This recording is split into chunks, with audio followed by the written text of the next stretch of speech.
It's easy to see the risks of resisting. It's much harder to see the risks when you choose to go along to get along. It's easy to see all the ways resisting could go badly. It's a lot harder to see how resisting could go well. So, to follow on Louise's example here, let's say you're in town for the holidays and you go out to lunch with Uncle Dan. And Uncle Dan likes to say, "Hey, sweetie," and "Thanks so much, honey," and "By the way, sugar," to the server. You don't like this. You don't like this sexism. You should resist it. You think, I need to call him into better behavior. But I want you to notice the calculus that enters your mind. If I push back, Uncle Dan, that's sexist. Please don't call women sweetie or honey. Now what? Well, maybe he'll say, "Oh, it's a term of affection. I'm trying to center love." Remember, everyone has a moral argument for their behavior. Or he'll sigh and roll his eyes and say something about kids these days. Or he'll yell at you, and you'll have an extremely awkward lunch.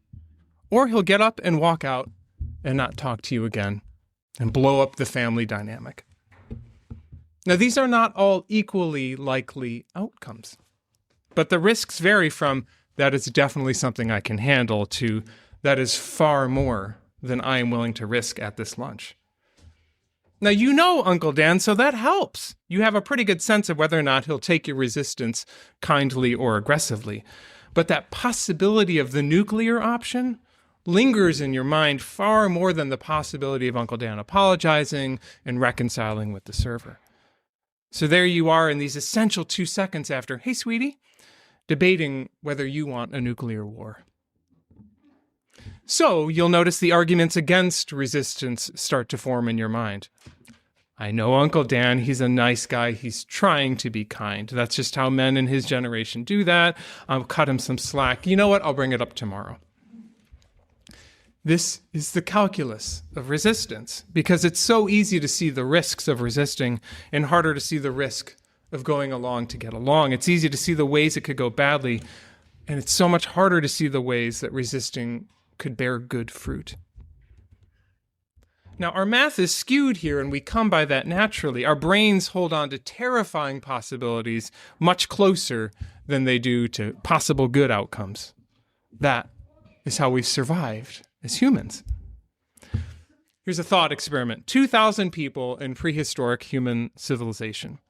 1,000 over here are afraid of tigers and snakes and bears. They startle easily when there's a sound in the bushes. If one of them's out and encounters a bear on that trail, they come back and say, "We're not using that trail anymore." Over here are 1,000 fearless humans. They do not worry about tigers and snakes and bears. They go wherever they like. Who will survive over 100,000 years? Now, is this first group more miserable with its anxiety? Sure. But are they way more likely to be alive? Yes. Let's add social complexity, because after all, human survival hinges on cooperation. Over here are 1,000 people who default to agreeability, who always go along to get along. Over here are 1,000 people that do not care what you think. Who survives over 100,000 years? So, the fear doesn't kill you, but fearlessness can kill you, at least with tigers. And the problem is this: our amygdala, our fight or flight system for survival, doesn't differentiate between actual survival threats and perceived survival threats. There's the very real threat of a tiger eating you, and then there's the threat of getting a C in a high school class. And well, that means I won't get into the right college, and that means I won't get into the good career. Basically, my life is ruined. The tiger will actually kill you. The C will not. But your limbic system does not see a difference. Freak out. We should fight, or run away, or freeze in place. And it's really good to remember that we respond to all threats the same way. Survive. Survival and happiness are not the same thing. Survival and a life well lived with purpose are not the same thing. So back to the cafe with Uncle Dan. If Uncle Dan is armed and violent and volatile, do not speak up. Your life depends on that. That's an easy risk calculation. But there is actually a much more likely reaction. Uncle Dan rolls his eyes at you. He gives you a paragraph about the problem with your generation. But he does take your feedback in his heart. Because what you're missing in the math is that Uncle Dan respects you. He just forgets sometimes that the world continues to change. Because after all, 40 years ago, Uncle Dan had this fight with his very racist Uncle Frank. So maybe Uncle Dan feels embarrassed and ashamed, and maybe he's been socialized as a man in America to metabolize those feelings into anger, which he releases at you at that lunch. But he is listening. So it's easy to see the risk of Uncle Dan's behavior, but it's harder to see the benefits. Your survival does not depend on his growth, but your limbic system tells you you're in danger if he gets mad. So it's easy to see how it's risky for you. It's harder to clock the risks of not resisting for other people. How many times a day does this server get called sweetie? And what is the cumulative effect of her being objectified like that every day? How many times per week is Uncle Dan doing this to other women? If this is what he did in front of you, what does he do when you're not there? Where are those risks in our math? They don't affect your survival, so they don't show up in the moment, but they are real. I think part of it is that when we talk about practicing resistance, we see the moral clarity to the capital R resistance, to the Montgomery bus boycott, to Stonewall, to George Floyd protests, to ICE protests today. These are injustices that are so categorically immoral. Obviously, we need to speak up. But most people didn't. Most people did not speak up in 1956. Most people did not speak up in 1969. Most people did not speak up in 2020. And currently, many are wondering, is it too risky to speak up about ICE today? And this is not because they support the oppression, but because in the moment, the perceived risk of resistance outweighs the possible gain for others from taking such a risk. I don't want this to be a heady conversation. Let us ground it in real stories. In 2015, my career as a college choir director exploded in a direction I never saw coming. Up till then, I had been, for all intents, a pleasant college choir director who had subject expertise in, as the kids are saying, all the dead white male composers. I could tell you Bach from Beethoven a mile away. No, I was still pretty young, so the students saw in me an ally for their progressive social justice causes, because if you were around in 2015, you'll remember that liberal arts colleges were exploding at that time.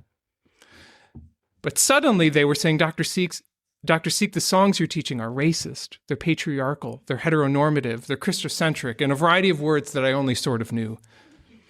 Our women's choir was gender exclusive. Our sight reading tests were ableists. Tucks and dresses were gender normative. My colleague and I sat in our office together and said, what is going on? We were confused. We were resistant. This cannot be. I am a nice guy. I recycle and compost and drive a Prius. I voted for Obama twice. I cannot be these things that you are saying I am. I resist. 11 years later, I look back and how risky that was for my students. For my students to resist my pedagogy. I graded them. I wrote their graduate school recommendations. I hired many of them to sing in my very expensive church choir. Their risks were significant. But that did not stop them from focusing on the possible good outcome. We think Dr. Sieck will understand that he has the capacity to change, that he will use his power to advocate for us. So, I didn't. I rolled my eyes. I patronized my students. I saw a group of them talking and I said, oh, it's clear to me that you've taken your first upper-level music history class and now you've realized that in music, just as in life, people are complicated. That's what I said. And later that night, a student emailed me, and she called me into deeper conversation. She said she'd always respected me and seen me as a compassionate, wise teacher, but she wasn't sure where to go after that statement. That yes, she was not a subject expert in choral music like I was, but that didn't mean that her concern wasn't grounded in lived reality and scholarship. This one queer black female student in a choir, the one person so triply oppressed just by waking up every morning at that college, dared to resist me, a tenure-track straight white man, saying in effect, I think there's more that we're saying that you aren't acknowledging. Well, shoot. What do you do with that, right? I'm not made of marble. I tossed and turned that entire night. By 4 a.m, I realized I either kick her out of choir or I take her up on it. So I called her that morning and I said, help me understand what I'm not understanding. And so this 20-year-old who was paying a fortune for me to teach her taught me that day. She gave me a brief class in what it's like on that campus for her. I left the conversation with, I think I have a lot I need to learn. I got into the office that morning. I looked at my bookshelves. Literally every book on my shelf was written by a white man about a white man. So I started reading gender studies. I started reading ethnic studies, and I cannot describe how painfully cognitively dissonant the next 6 months of my life were. But I realized she was right. The wool came off my eyes. I could see very clearly that our pedagogy was perpetuating the very oppressions that I was so proud to vote against every year. So I wanted to do something. I became the faculty advisor for the student group that was promoting diversity and equity in the arts on campus. I got in on the faculty anti-racist group, all of these things. But mostly I started writing a book to jot down all the things I wish I'd learned. Finally, the students thought, our risk was worth it. He gets it. We have an ally on the inside now. So the students kept pushing me to speak up whenever discrimination happened on campus, and it happened. Oh, no, I can't, I would tell them. I'm not tenured. The professors you're mad about are tenured. They will ruin my career, and I have a family to think about. Let's just wait it out. They're all about 2 to 3 years from retirement. To which they would say, we're only here for a few years. That's how college works. And you, sir, are the least risky person in this conversation. But all I could see was the costs. So, like an academic, I buried myself in my research. In the fall of 2016, I decided to test it out. I gave a presentation at a state music conference, and in 1 hour at, please forgive me, like 1 million words a minute, I dumped at my colleagues all the ways that we're hurting our students, promoting misogyny, xenophobia, racism. And then the bell rang at the end of the hour of the session, and I waited for backlash. And I got a book offer. One of the guys in the back of the hall was a publisher waiting for someone to say this.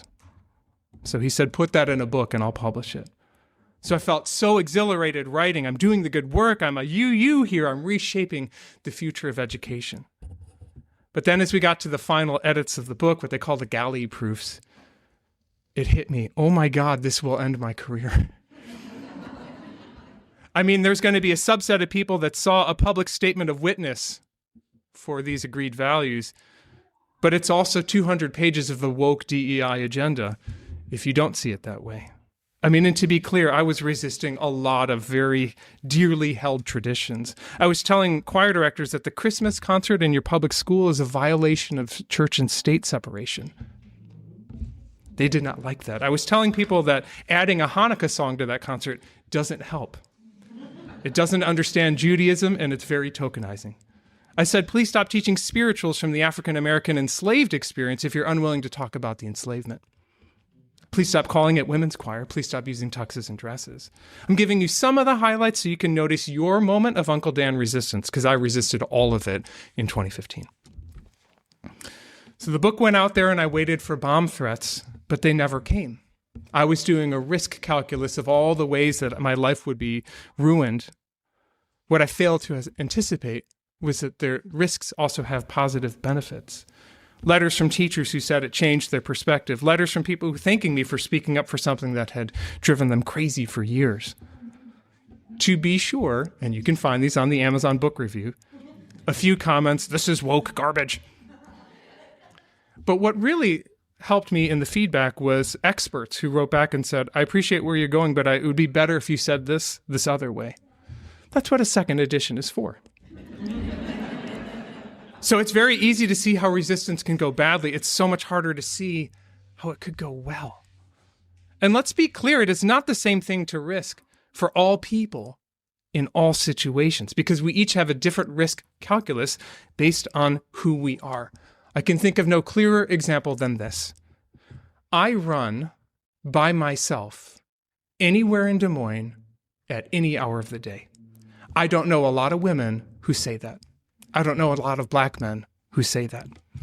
It is a different lived experience for me to run in this body. There are no risks for me when running except traffic. But there are many rewards. The exercise, yes, but getting to know the city. There are painfully documented risks for black men or women to run by themselves.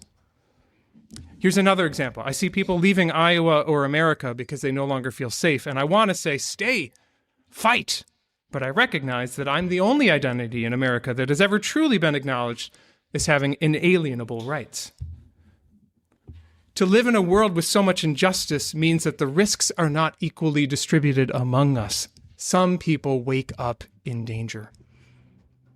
So I come back to the students in 2015 with deep gratitude that they saw the benefits possible in risking to challenge me. After all, last week I spoke of the 3 criteria for knowing when your resistance has some moral grounding to it. My resistance to them failed all 3. Let me painfully walk through it. My resistance was not compassionate. It centered my pride and my expertise. It was not about the well-being of all people. It was about me and my need to feel good without having to change. It did not center the humanity and worth of my students. I was dismissive. By contrast, their resistance, which pushed back on my pedagogy, was done with compassion. It was done for the benefit of future students, and it held my humanity with it.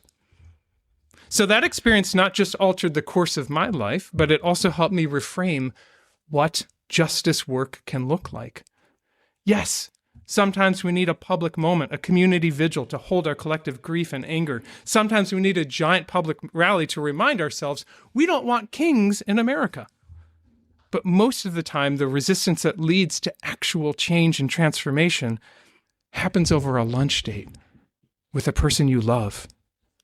Sure, Uncle Dan's probably going to get a little mad. You don't get to control his reaction.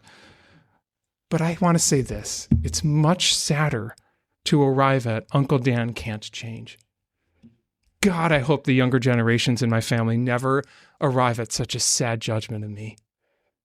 To sell me so short on the possibility that I could actually change and grow, that they would never bother to push back on a behavior that I thought was fine, but they knew to be hurtful.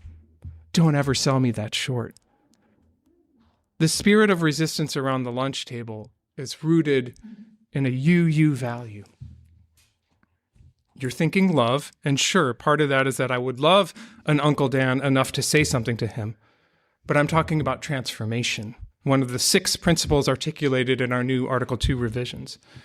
Transformation is the simple idea that we continue to grow and change and adapt, that revelation is never sealed. And transformation is foundational to spiritual pathways, the transformation of our natural world through the changes of each season, the transformation from suffering into a bodhisattva nature as we release our attachments to impermanence and seek liberation. The transformation of Moses from an Egyptian prince who was complicit in the Hebrew oppression to Moses, the liberator of the Hebrew people. The transformation in Jesus' ministry from a punitive justice system, an eye for an eye, to a radical compassion and forgiveness of turn the other cheek. Transformation is 1/3 of our congregation's mission. Let me remind you, to grow ethically and spiritually. It reminds me of the song from Israel in the late 60s, Bashana Haba'ah, or in English translation, Soon the Day Will Arrive. Because the composer, Yehud Menor, wrote it out of profound grief for the loss of his brother in war. But it's foundationally about the possibility yet of peace, of a better way. Soon that day will arrive. When we talk about resistance, the big capital I injustices get the attention, and they should, because they're the ones creating systems of oppression. But in reality, every day in 1,000 small moments, that's when the opportunity to resist holds the power to transform ourselves and one another. Mostly to resist our own habits. I'm sorry, I keep interrupting you, and I would like to transform into a better listener. Will you please start again and give me a second chance? To resist another's persistent microaggressions.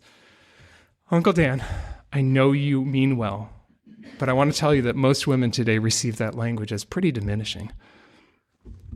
It's so easy to see these moments of resistance as dangerous, and the costs of those resistance moments are not evenly distributed for us all. But if we're going to do the calculus, we should also look at the costs of not taking the risks and look at the possible benefits. I'm so glad my students did. I don't know, maybe one day we'll build the beloved community in one giant epic protest with 100 million people. But I don't think that's how it works. I think the work happens around lunch tables in moments of loving, compassionate, transformative resistance. Wait and see what a world there can be if we care. Amen.